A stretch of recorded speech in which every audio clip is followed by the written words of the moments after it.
I think people underestimate sometimes the power of makeup because your face is very personal. I think that, beauty is this amazing playground where people have permission and are empowered to express so many different facets of not only who they are, but also how they're feeling. Just being transparent as much as possible and being honest with your experience, featuring a lot of products and trends would really help. Makeup can transform and change the personality. It can change the way someone feels about themselves.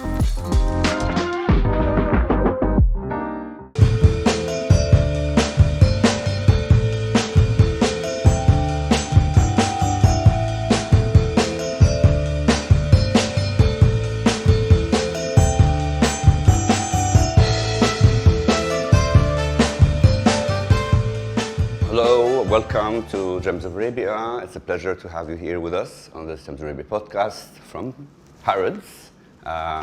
Thank you, Mia Collins, the Director of Beauty with Harrods, having us here today in this beautiful space. Oh, you're more than welcome. Talking about beauty and celebrating the new local narrative that's happening with Saudi Arabia and the Middle East in general, where certain brands are able to kind of be part of an institution like Harrods.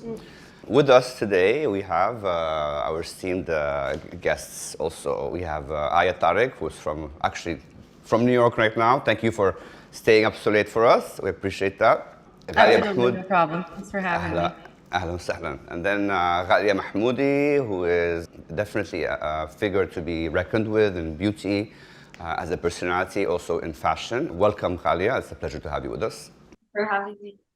So today, our topic would be about how beauty can actually bridge generations, and bridge cultures as well. We have an influx of incredible talent that's coming from the Middle East, whether it's Huda Ghatan or many other personalities that are kind of shaping the vision of what beauty is heading towards.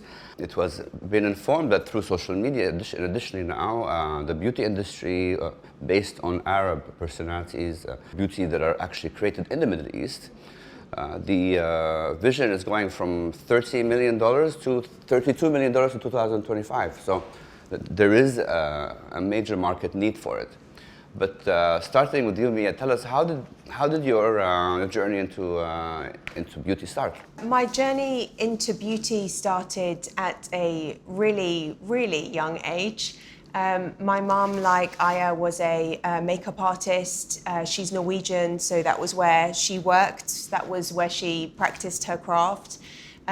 So I grew up around that, and then. My career in beauty started about 10 years ago with Harrods, and I've been with Harrods for 15 years, with the first part of my career really being in women's wear and in fashion, with for sure some crossover between those two worlds, but certainly I have a strong love for the beauty industry and everything that it represents and strives to do. So a soft spot for beauty. For sure. And compared to fashion, what is it about beauty that resonates even more with you? I love how accessible beauty is as a category. I think that, beauty is this amazing playground where people have permission and are empowered to express so many different facets of not only who they are, but also how they're feeling. Yeah. In a way that, feels very easy and easy to shift up. And, the beautiful faces that Aya paints, each one tells a completely different story. And I think it's so beautiful to be in a space where not only do you get a sense of what the artist is trying to portray via their craft, but also then what the wearer is able to bring to that look. And I think, that for sure with makeup, but, everything around like well-being and safe self-care that is associated with skincare, and you know, fundamentally like looking after the largest organ of your body, which is your skin, and then the romance and the whimsy that comes with fragrance. I think, you know, it's such a diverse category and a diverse industry that it's no wonder that it has such like rosy horizons in terms of like the growth that this industry is expected to deliver, because I think it's, you know, more and more people are finding ways to engage with beauty. Brilliant, and also the impact of how social media is making it less sparse, for example, whereas we have the major international key players who are exposed on social media, but through social media you can actually give a chance for local creatives to be able to kind of shine and show their work. Yeah. But speaking of Aya, and speaking of this nice image that we have here, this is Aya's work, one of her projects. Aya has been representing us on so many levels when it comes to fashion and creative makeup, working with key international brands in New York and in the Middle East. So tell us more about how this started, you know, making it in New York, for example, you know, which you know what they say, you make it in New York, you can make it anywhere, so well done, first of all. And tell us how that started for you. Thank you. So I came to New York 6-7 years ago. Yeah. But then I started just cold emailing people, assisting people, introducing myself to people, offering to show up on set, just watch them do something or just hold a Q-tip. But then after a while, people start trusting you, so they allow you to like be hands-on, and then they trust you enough to like pass you like jobs, and they're like, okay, you can go on your own. I can see that you're doing a good job. Yeah. But then it's your responsibility, of course, always to just maintain and nourish those relationships and continue your education. I think that's the thing that with makeup, it's forever changing, and you have to always be on top of the trends and what's going on right now, but also stay authentic in a way and just stay true to your core. You don't want to always be following everything that's going on. You have to always have your own thing and your own signature in makeup. Yeah, you definitely have a signature that is recognizable. And how would you advise you know, someone who's getting started to take that seriously but maintain the balance between following the trends and being kind of relevant with, because makeup is also about following certain styles. So what would you say? I think there's certain classic things when it comes to makeup, like learn the classics, learn how to make someone look really beautiful. Yeah. And then after that, you can just either strip away, you can take something away, you know, like I like the combination of like a perfect liner with like a lip that is not like, you know, pigmented, structured. Like not everything needs to be structured. That makes things a little bit like more modern. If you're going into the editorial route, يعني زي the picture that you have behind you, it's more like painty. So I used to like just play with paints. I used to just look at like other people's like at painters' work, not just makeup, and just be inspired by that. And then I think your style and your signature comes, the more you play, the more it comes out. It's like you're getting things out of the way to know who you truly are. And sometimes you're just like, okay, I have to stop. Like this is where I want it to be. I arrived. And sometimes it takes more. Like you do so much on the face and then you take a Q-tip and you remove some stuff and you're like, oh, that looks much better.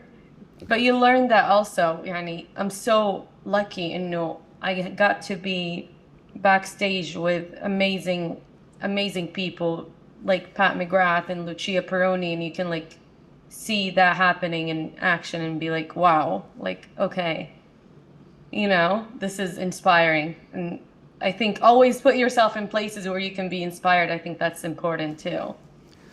Speaking of which, Ghalia has been inspiring all of us with her posts and her vision, a very different way of going about it. I remember vividly when I used to have my women's collection and the response and the way she approaches fashion is very much about her passion.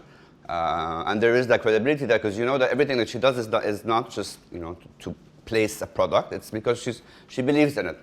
But how do you keep doing that, Ghalia, where you still maintain the credibility without it making it look like it's hard? For example, you know, like they say, hard sell, for example. You always manage to inspire us and make us look at things objectively. To be honest, when I first started social media, I started out of just having fun. I was almost 17 back then. I didn't even know that I could work with brands and get the chance to feature any products. So it started naturally of just me saying, oh, I love this lipstick. I love this top. I just got this from this place, reading some trends and then kind of showing people how to incorporate these trends. So it just picked up like this. And then naturally brands started reaching out. And when brands started reaching out, I kept doing the same method and the same, you know, just including products that I love and collaborating with brands that I love. And I think this kind of kept the trust that I've built with the people that follow me and support me along these years. And I think it's so important to be so transparent on social media. People now have so much awareness. They can just go on YouTube and check a review of any product. They can go on so many multiple websites and see reviews and ask people around, go on TikTok, on Instagram. So if you lie about something, they will know. So they have so much awareness. So just being transparent as much as possible and being honest with your experience, featuring a lot of products and trends would really help. As an Arab woman, do you feel the narrative has shifted over the past few years, where it's no longer about the nationality or the origin, it's about the product itself? Or you still feel like there are still certain elements that we like more, which obviously will come to me in a second. But what are your thoughts from being out there? I believe like, I remember when I was growing up, I felt like the market wasn't catered to us. This is something I felt maybe 10 years ago. Yeah. In terms of like fashion, in terms of lengths, perfumes, in terms of scents, makeup, in terms of skin color. I feel like there was a struggle back then. However, now I feel really, really proud of all the brands that I've worked with along the years, and they're very esteemed brands that are well established over the years. They have now started catering to the local market, to the Middle East market, fragrances that have amber and oud, skincare that tailors to our skin conditions over here in the Middle East. You know, sometimes we have harsh sunlight. So I really appreciate that. And I really love the limited edition Middle East pieces and Saudi limited edition pieces as well. I think this is really appreciated by people here in the industry and in general, not just people in the industry, buyers. They really appreciate and they feel heard. Well, I'll make you appreciate things even more with certain steps that Ms. Mia has taken for Harrods and the Middle Eastern markets. May I say that you are one of the first people to kind of bring in Arab makeup artists to showcase their work in the Middle East and have an actual shop-in-shop. Makeup artists. So if you have anything in the pipeline that you want to propose, hey, you never know. You know, Mia might give you the opportunity, but for example, Huda, who, mashallah, I mean, I came and the whole street was packed, people rowing, you know. This movement that Harrods is single-handedly creating is to bridge especially creative people and also makeup artists and beauty. So please tell us a bit more, Mia, about this movement that you've created. Well, I think Huda Beauty is a fantastic example because I'm not sure if the ladies also agree, but I think that beyond being a wildly talented makeup artist, what Huda also did was created a platform for other artists to share their work. And she used her handle as a means of championing those trends, those looks. Yeah. And I think that, when you cast your mind back to when it was happening, that wasn't really what social media was being used for at that point, at least in the beauty space. So consequently, you had this amazing sense of community around Huda. When she was ready to launch her brand, and if you cast your mind back to when that was happening, originally it was just lashes. It was just strip lashes. That's where the brand started. With this amazing focus on eye, which I think is, if we were to think about particularly historically, the subcategories that have potentially resonated most with a Middle Eastern consumer, or at least that they were known for really responding to, it was the eye category in makeup. So, and then next obviously was the launch of the lip category with the liners and the liquid mattes. And to get to a point where we are today, where it is a full lineup, not only makeup brand, but also skincare brand in the shape of Wishful, fragrance brand in the shape of Kayali, and all of the amazing work that Mona has been doing to pay her amazing passion for fragrance forwards. And I think, bring some of those ingredients that have already been mentioned and make them accessible to a broader audience. And whether that is amber or vanilla or oud, they're now ingredients and accords that are much more widely understood. Yeah. And I think, the amazing thing, particularly about the fragrance space, is that people can play with them as they choose. You can layer something like that with a really incense-heavy fragrance to create a very particular vibe, or you can layer it instead with a tuberose or a jasmine, and you've created something completely different.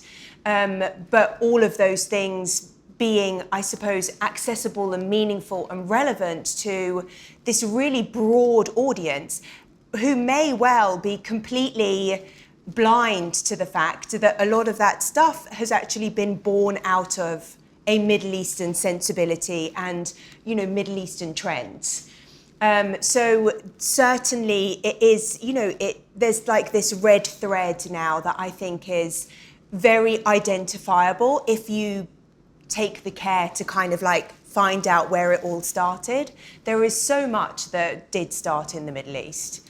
I had a podcast with Bandar al-Saderi, who was one of our Harrods personalities that we've interviewed, and he is a perfume innovator, and he creates his own perfume, and he was telling me about how women in particular in the Middle East like to personalize their scents. For sure. And they make their own concoctions, and they mix two different ones. Yeah.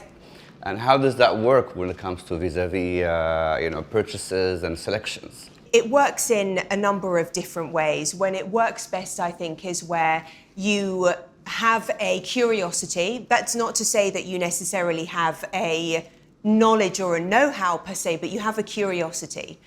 And you maybe explore a bit more of that curiosity online. There is a website called Fragrantica, which I'm sure a lot of people are aware of, that I love because it says in very plain language, through regular people, regular consumers, what their interpretation of that particular fragrance is, what it reminded them of, what they think it smells a bit like, etc. So maybe your curiosity has led you down that path, and maybe then you come into a store like Harrods and you want to try some of those things on your skin. And that, I think, is then where the real magic starts to happen, because how something smells on your skin will be different to how it smells on my skin or, Aya's skin or anyone's skin. And, how it makes you feel, what it is reminiscent of for you, just the feelings and memories that it evokes. And then that you can switch that up by layering something else on top of it. It takes everyone back, I think, a little bit to maybe being a kid. And, when you're kind of playing in the bath and mixing up all of these concoctions and, to arrive at something new. And you go back to that same curiosity of spirit. But the amazing thing about fragrance is that it's an outward projection. So not only is it something that is very personal to you because it's on your skin, it's being absorbed by your body. But then you're also projecting it to those around you. So, you know, I think certainly one of the ways that I wear fragrance is to kind of project whatever persona it is that I want to amplify that day.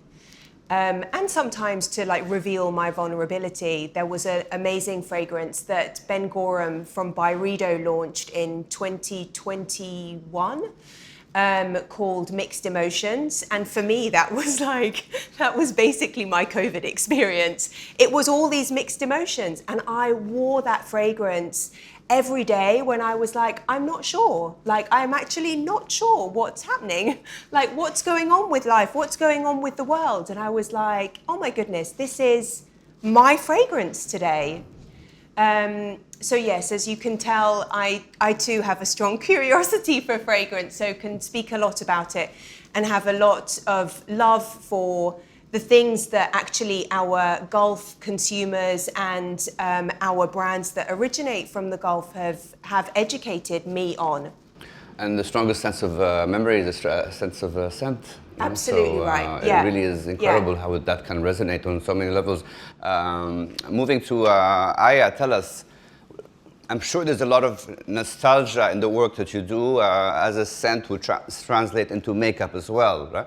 Is there that kind of relationship between makeup, nostalgia, heritage? Are you making sure in some of your design work or creative work that you include certain elements that remind you of your heritage or remind you? Is that a process that can actually happen, or it's no, it's like cookie cutter, clearly it's not going to be? No, it's not me to be very cookie cutter, I don't think. Even if I tried. It's not me.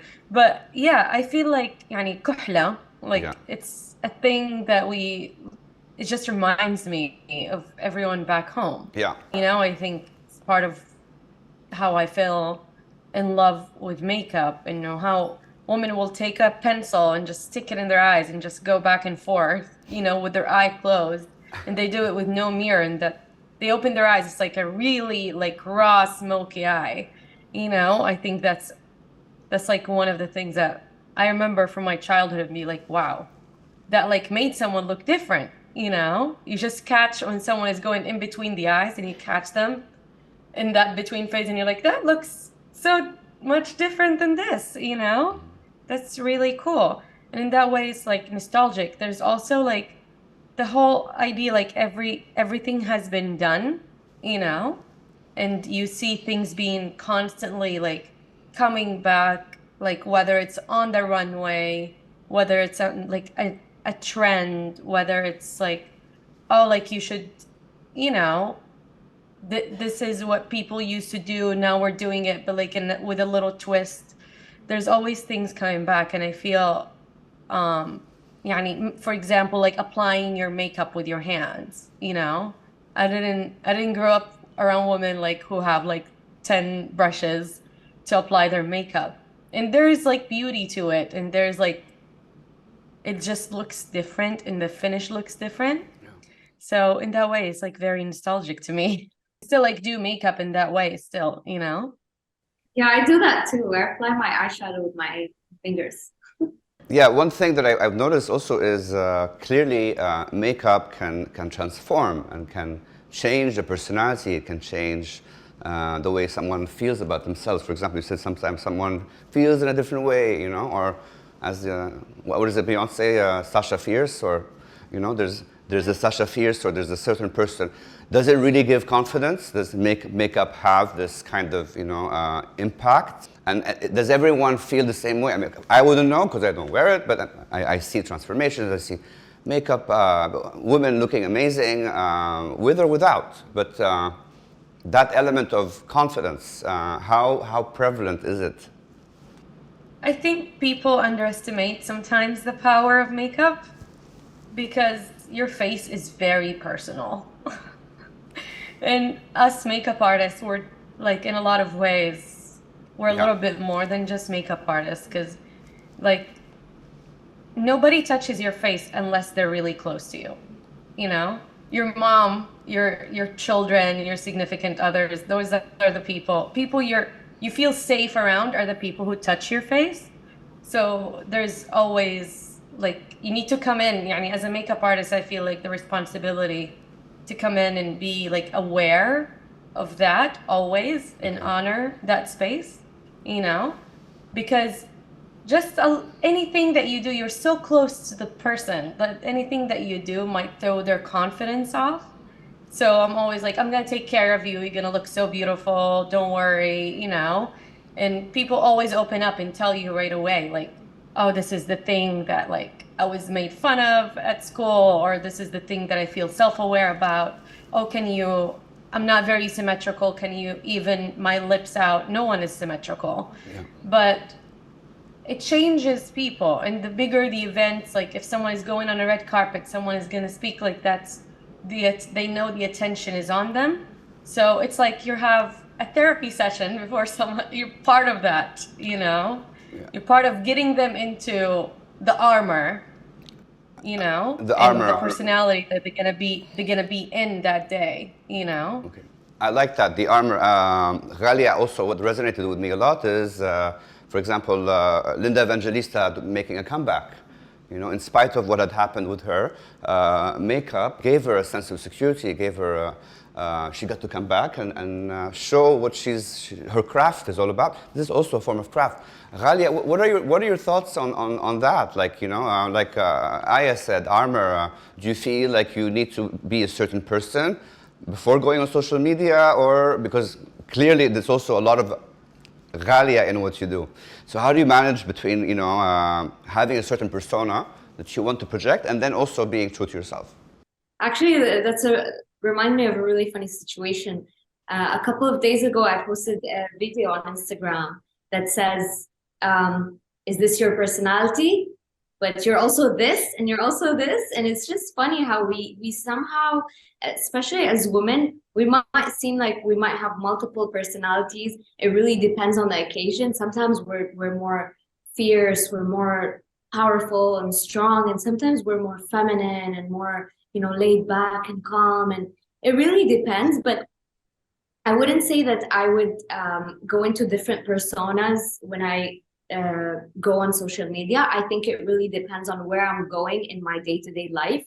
Sometimes I'm going to a very important meeting and then I just go into this, you know, I put on a blazer, I put on a very strong red lip and just concealer, cover my under eyes, the bags. And then it just gives me so much power. It gives me so much confidence. And the fragrance I choose as well on that day would also make me feel more powerful. So sometimes I feel like I dress myself in terms of like the overall mood, makeup included, outfit included, and fragrance included. On a soft day, I would wear like a very floral dress that is linen, and then I would put on jasmine or white musk as a fragrance, and then as a lipstick, it would just be a pink lip gloss and just blusher. And you know, what's funny is that people understand what mood you're in according to what you're wearing and how you're presenting yourself as a total look.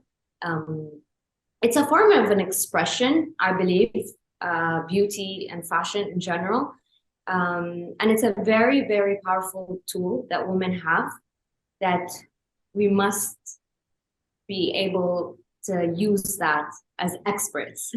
I'm actually really, really grateful to have this form of an expression as a female. And I like using it. Okay, that's great. We have one signature questions that we like to ask, and the question is, what is authenticity to you? Yeah. Oh, well, actually, the post that we were just talking about, that I have to that was probably one of my favorite posts that I've seen in a really long time. And I think particularly coming from a KSA female was very powerful. So I would encourage you all to go and take a look at it, because I think it perfectly demonstrated everything that we've been talking about in terms of what beauty means to you and how you can use it, as we were talking about, as armor. And I think that everything that's happening in this like beauty space, particularly that which is happening in places that are so rich with creativity, like, you know, like the Middle East and, you know, parts of North America and Europe is part of what is moving the whole industry forwards, which is super, super powerful. And, you know, I mean, we've got two amazing females here that are playing an active role in doing that. And it's super humbling to behold. And I think that it's only for good, right? And the more that message can be paid forward is ultimately, like, you know, for sure what my team and I strive to do with the brands and the products that we range here and the messages that we try to communicate through our own channels, which we hope to inspire and provide a safe and enriching space for people. Yeah, fantastic. Aya, what's your definition of authenticity? Oh, I think the best description I heard that I feel like I subscribe to is being able to belong to yourself. That's what authenticity is. I think Brené Brown said that. I really like that also. I like that a lot, in addition to... It's so good, right? Yes. And I think it's just the ability to be like, this is who I am, whether it's that day, that moment, whatever it is, and just owning it, you know? Okay. And with makeup, it's really one of the best tools to be like, this is how I feel today. I feel flowery and beautiful, so I'm just gonna do that. And tomorrow I'm just gonna be the businesswoman who wears a red lipstick, and after that, I don't know, I might surprise you again. I like that a lot. Ghalia, what's authenticity to you? It's being able to express myself instead of like having everything just felt on the inside, being able to share my feelings, my emotions, my thoughts as well, and opinions with others in a way that also respects others' values. It's great to be involved, and thank you for the ladies for giving me the privilege to enter your world, which is a world that I'm not really kind of involved in, but I noticed that the impact that it has on sisters, friends, family, women in general, how makeup made them feel, you know. And I have a very vivid memory of my mom always kind of coming out and alluring all of us, you know, with how beauty and scent can have an impact, you know. But I also am noticing now that there's this whole skin deep philosophy, movement, health. We definitely need another discussion, Mia, you know, sustainability and the importance of healing. These incredible brands like Shifa and so forth that are actually made in the Middle East, you know, that make us so proud to see this. And what could bridge more than actual products that are part of our culture, part of our way of being, you know. So I look forward to seeing more brands from the Middle East at Harrods. And thank you for having us today, Mia. Thank it wouldn't you. have been possible if not for you and the team of Harrods. Thank you. No, please, thank you. Thank you.